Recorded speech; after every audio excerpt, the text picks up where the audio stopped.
नमस्कार। आज हम बात करते हैं रेमेडीज़ के बारे में। बहुत बारी ये लोग पूछते हैं कि आप रेमेडीज़ के बारे में तो बात ही नहीं करते। कौन सी रेमेडी किस दिन करनी चाहिए, क्यों करनी चाहिए, कौन सी प्लैनेट की कौन सी रेमेडी होती है, उसके क्या बेनिफिट्स होते हैं, लेट्स डिस्कस अबाउट इट। तो सबसे पहले तो मैं आपको यह बताना चाहती हूँ कि देखिए, मेरा तो आपको ये मानना है कि अगर आप डेली रूटीन में ही कुछ अपनी लाइफस्टाइल में कुछ ऐसे चेंजेस ले आएं या कुछ आप ऐसा काम करना स्टार्ट कर दें कि 9 के 9 प्लैनेट्स का आपको ऑटोमेटिकली बेनिफिट मिलने लगे, तो इससे अच्छी बात आपके लिए क्या होगी। तो सबसे पहले बात करते हैं सन की। सन क्या है? हमारा सूर्य, हमारी आत्मा, हमारी एनर्जी, हमारी बोन्स, हमारी आइज, हमारा मान, हमारा सम्मान, हमारे फादर।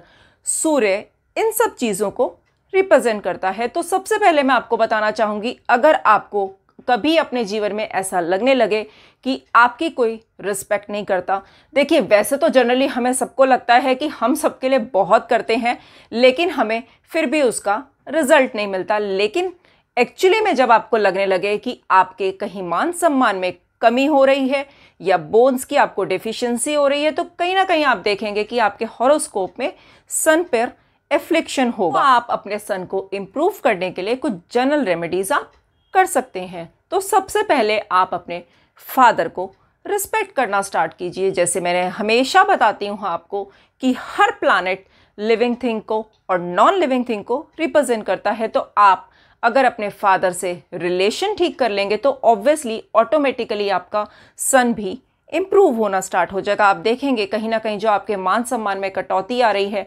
वहाँ भी आपको रिस्पेक्ट मिलनी स्टार्ट हो जाएगी। दूसरी सबसे अच्छी रेमेडी सूर्य की ये है कि आप सूर्य को अर्घ दीजिए। सुबह जल्दी उठिए और आलस्य का त्याग कीजिए, उससे भी सन बहुत अच्छा आपका होने लगेगा।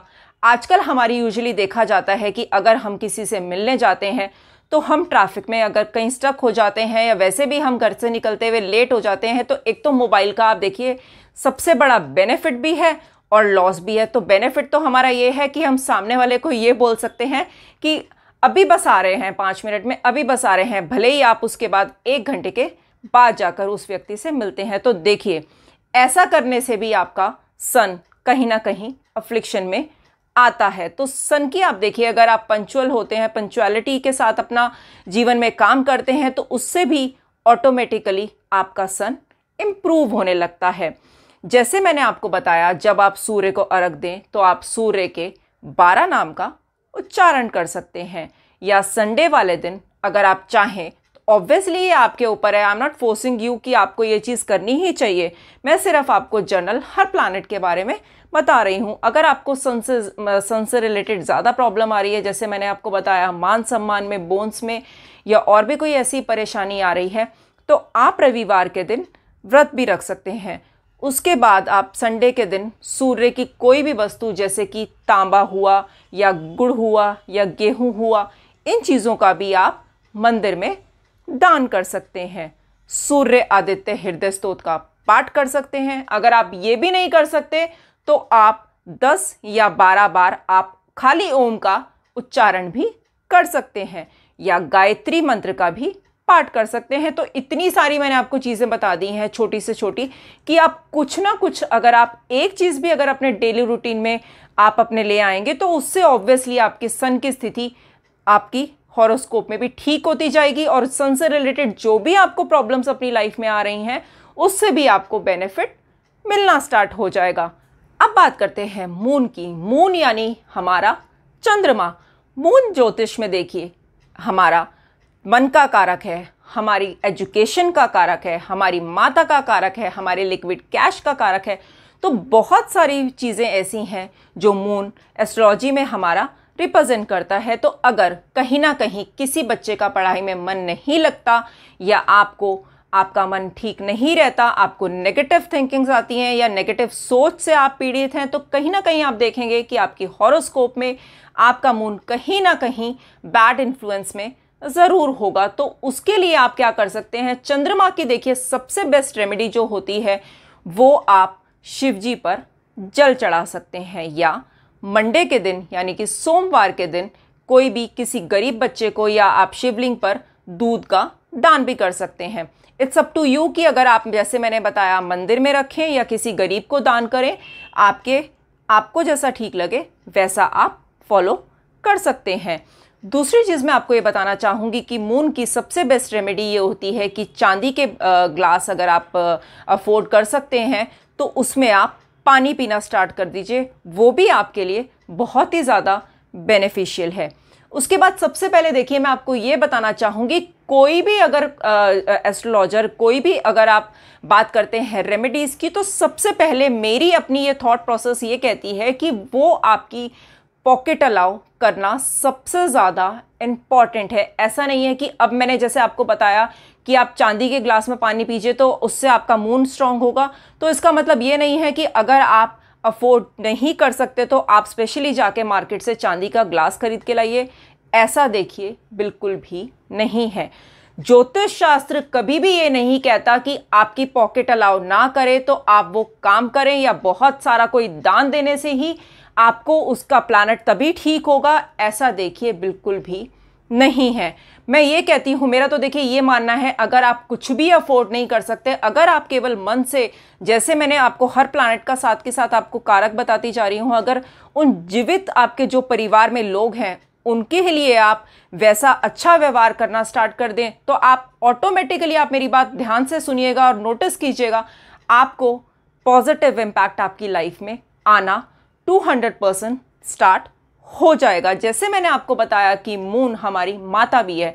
अगर आपकी मदर के साथ कहीं ना कहीं रिलेशनशिप ठीक नहीं है तो इसका मतलब चंद्रमा कहीं ना कहीं आपका पीड़ित ज़रूर है। तो अपनी मदर के साथ आप रिलेशनशिप ठीक कीजिए। तो जैसे मैंने आपको अब ये वाली रेमेडी बताई, तो देखिए इसमें तो आपका कोई पैसा खर्च नहीं हो रहा। तो ऐसे ही आप छोटे छोटे चेंजेस अपनी लाइफस्टाइल में करके बहुत सारी चीज़ों का बेनिफिट आप उठा सकते हैं। Let's talk about Mercury now.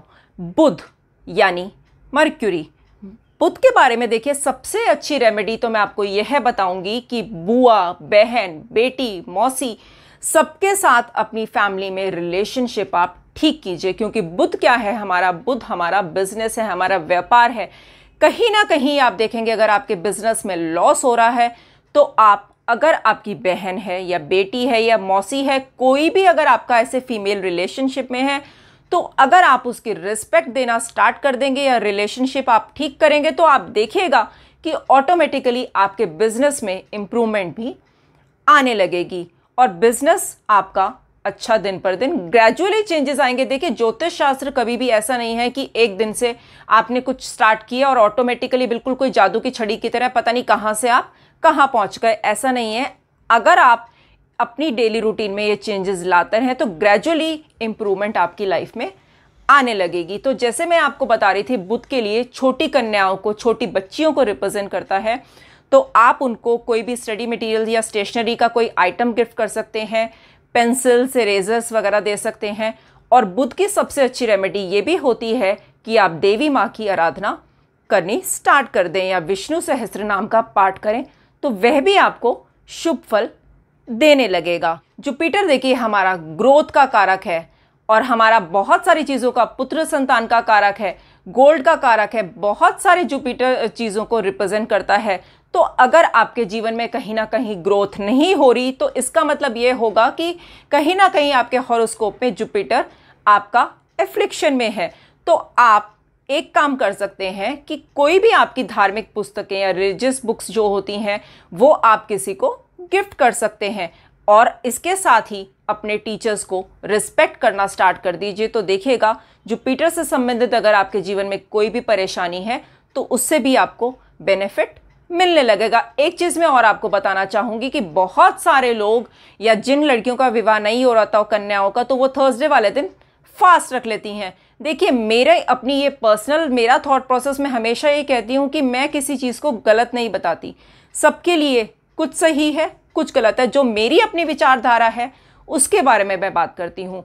तो मेरा ये मानना है कि थर्सडे वाले दिन ऐसा नहीं है कि आप फास्ट रखेंगे या पुखराज धारण करेंगे तो ही आपका विवाह हो जाएगा, ऐसा नहीं है। उसके लिए जुपिटर की आपकी हॉरोस्कोप में पोजीशन देखना बहुत ही ज़्यादा इम्पॉर्टेंट है। अगर आपका जुपिटर एग्जॉल्टेड है या अच्छी अवस्था में बैठा है तो आपको थर्सडे वाले दिन आपकी मैरिज के लिए, जैसे कन्याओं के लिए मैंने आपको बताया, भूखे रहने की ज़रूरत बिल्कुल भी नहीं है।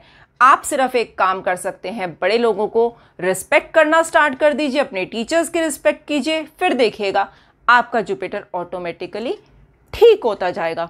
Now let's talk about Venus. Venus यानी कि हमारा शुक्र, शुक्रदेव के बारे में। अब शुक्र देखिए बहुत ही ज़्यादा इंपॉर्टेंट प्लैनेट है, क्योंकि आजकल तो हमें हर कोई व्यक्ति चाहता है उसकी लाइफ में लग्जरीज हो, या बहुत सारा हम पैसा कमाएं, या हमारे लव रिलेशनशिप अच्छे हों, या हमारी मैरिड लाइफ अच्छी हो। तो ऑब्वियसली वीनस जो है आपके लव रिलेशन को भी रिप्रेजेंट करता है, आपकी जो मेल है उनकी वाइफ को रिप्रेजेंट करता है। अगर किसी के, मैं एक बहुत अच्छा एग्जाम्पल देना चाहूँगी, अगर मान लीजिए आपकी मैरिड लाइफ में प्रॉब्लम आ रही, तो वीनस क्या है? आपकी वाइफ है, आपकी प्रेमिका है।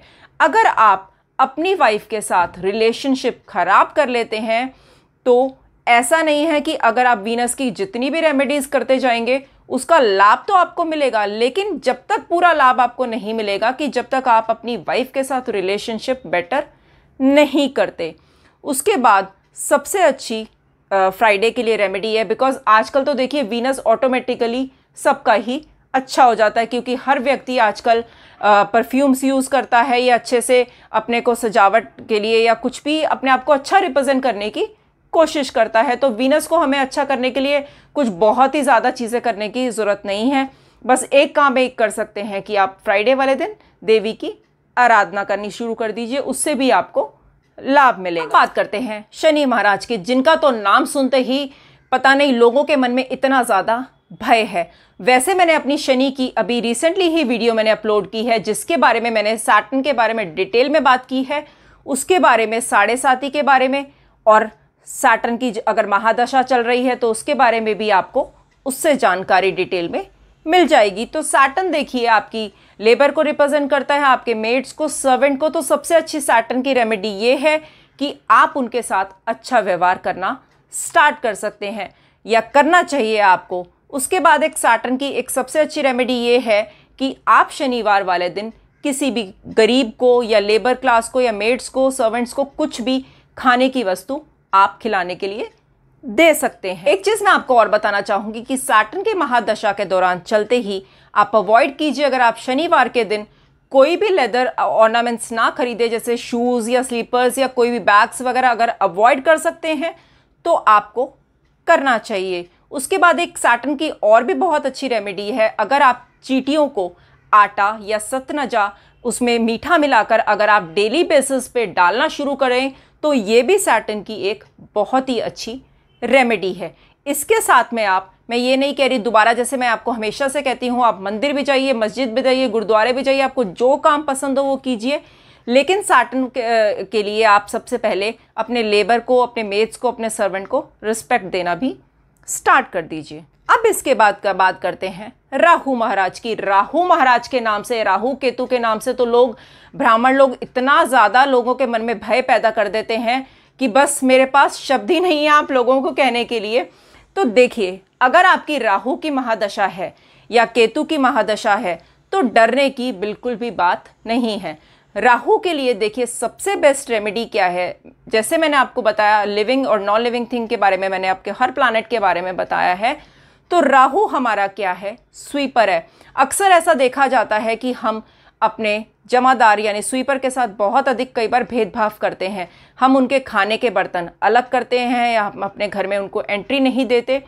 तो जहाँ तक संभव हो सके आप भेदभाव मत कीजिए। राहु की महादशा चल रही हो तो सबसे बेस्ट रेमेडी ये है कि स्वीपर को रिस्पेक्ट देना स्टार्ट कर दीजिए, उसे खाने की वस्तुएं दान कीजिए, जितनी आपकी हेल्प हो सके उसकी हेल्प कीजिए आप, या सरस्वती माँ की आराधना करनी शुरू कर दीजिए। उससे भी आपको राहु की महादशा में बहुत ही ज़्यादा लाभ मिलेगा। या उसका एक बहुत ही अच्छी रेमेडी एक ये भी है, जो चंदन का आप टीका आप देखते हैं, जो चंदन की लकड़ी होती है, उसका टीके का प्रयोग भी आप डेली बेसिस पे कर सकते हैं। उसका भी आपको राहु की महादशा में लाभ अवश्य मिलेगा।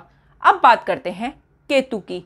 केतु का देखिए डॉग्स मतलब डॉग्स जो हैं वो केतु को रिप्रेजेंट करते हैं। तो आप डॉग्स फीडिंग करानी स्टार्ट कर दीजिए, या गुरुद्वारे में आप प्याज या लहसुन भी दान कर सकते हैं। या आप एक काम और भी कर सकते हैं, जो 2 रंगों का ब्लैंकेट आता है, ब्लैक एंड वाइट मिक्सचर जो आता है, उसका भी आप किसी मंदिर, गुरुद्वारे या धर्म स्थान में या किसी गरीब को, किसको भी आपका मन करे, उसको आप ब्लैंकेट दान कर सकते हैं। ये भी एक केतु की बहुत ही अच्छी रेमेडी होती है। एक चीज़ मैं आपको और बताना चाहूँगी, जैसे मैंने आपको बताया, जैसे जो महादशा बहुत लंबी होती हैं, जैसे शुक्र की 20 साल की या राहु के 18 वर्ष की, तो एक चीज़ मैं आपको और बताऊंगी, जब भी आपकी कोई महादशा स्टार्ट हो तो उनके या तो जाप आप स्वयं करें या किसी ब्राह्मण द्वारा एक बारी, जब दशा के चेंज होते ही आपको एक बार पूजा करा लेनी चाहिए। उससे भी आपको बेनिफिट मिलेगा, क्योंकि देखिए वो बहुत ही लंबा पीरियड होता है।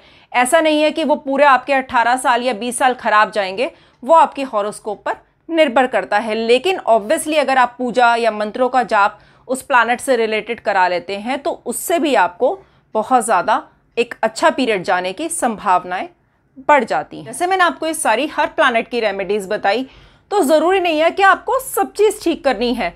आप एक डेली रूटीन में कोई भी जो आपको चीज़ या बात अच्छी लगती है या चीज़ मेरी समझ में आई है, उसको आप अपनी लाइफ में ऐड कर सकते हैं और डेली रूटीन में आप उसको शामिल करके देखिएगा कि ऑटोमेटिकली आपकी लाइफ में पॉजिटिव चेंजेस आने लगेंगे। जैसे आप काऊ को फीड कराइए, कुछ भी रोटी दीजिए, चारा दीजिए, जो आपकी इच्छा हो वो आप दान कर सकते हैं। डॉग्स फीडिंग कराइए, बर्ड्स फीडिंग कराइए। तो इन सब चीज़ों को करने से, जनरल रेमेडीज़ करने से ही आप देखिएगा ऑटोमेटिकली आपको एक पॉजिटिव अपनी लाइफ में अनुभव होने लगेगा। लेकिन जैसे मैंने आपको बताया था कि ऑब्वियसली अगर आपकी महादशा या अंतरदशा किसी प्लैनेट की चल रही है, वो देखिए वो आपकी हॉरोस्कोप को ही देखकर जजमेंट की जा सकती है। उसके लिए मैं अभी रेमेडीज़ की बात नहीं कर रही। उसके लिए तो ऑब्वियसली आपको किसी एस्ट्रोलॉजर से विश्लेषण करा के ही आपको उस पर्टिकुलर प्रॉब्लम के लिए रेमेडी करनी ही बेहतर रहेगी। चीज़ मैं आपको और बताना चाहूँगी कि आप जो भी काम करिए पूरे मन से कीजिए। देखिए मेरा ये मानना है कि आपकी पॉजिटिव एनर्जी या आपका जो पॉजिटिव ऑरा होता है, बिकॉज एस्ट्रोलॉजी जो है वो पूरी आपकी वाइब्स पे ही काम करती है। आपने देखा होगा जैसी आपकी वाइब्स होंगी वैसा ही आपको सामने व्यक्ति या लोग आपको मिलने या नजर आने स्टार्ट हो जाते हैं। तो अगर आपकी पॉजिटिव वाइब्स होंगी, पॉजिटिव एनर्जी होगी और आप पॉजिटिव, आप पूरा विश्वास के साथ अगर ये छोटे छोटे अपनी लाइफ में चेंजेस लाएंगे तो इससे भी आपको बहुत ही ज़्यादा बेनिफिट मिलने लगेगा। तो जो भी आप काम कीजिए, बेशक से दिन में आप एक काम भी कर सकते हैं, लेकिन पूरे मन से, पूरी श्रद्धा से, पूरे विश्वास से कीजिए। और मैं दोबारा अंत में यही कहना चाहूँगी कि जो आपकी पॉकेट अलाउ कीजिए वही काम करिए। लेकिन जैसे मैंने आपको बताया था कि ऑब्वियसली अगर आपकी महादशा या अंतरदशा किसी प्लैनेट की चल रही है, वो देखिए वो आपकी हॉरोस्कोप को ही देखकर जजमेंट की जा सकती है। उसके लिए मैं अभी रेमेडीज़ की बात नहीं कर रही। उसके लिए तो ऑब्वियसली आपको किसी एस्ट्रोलॉजर से विश्लेषण करा के ही आपको उस पर्टिकुलर प्रॉब्लम के लिए रेमेडी करनी ही बेहतर रहेगी। तो मेरा अब ये आप सबसे अनुरोध है कि आप अपने डेली बेसिस पे अपने कर्मों के प्रति अवेयर रहिए। ये छोटी छोटी बातों को अपने जीवन में शामिल कीजिए, आलस्य का त्याग कीजिए। तो ये सारी अगर आप चीज़ें करते हैं तो आप देखिएगा एक पॉजिटिव इम्पैक्ट के साथ आपकी लाइफ में इम्प्रूवमेंट आनी स्टार्ट हो जाएगी। आप सभी का इसके साथ बहुत बहुत धन्यवाद।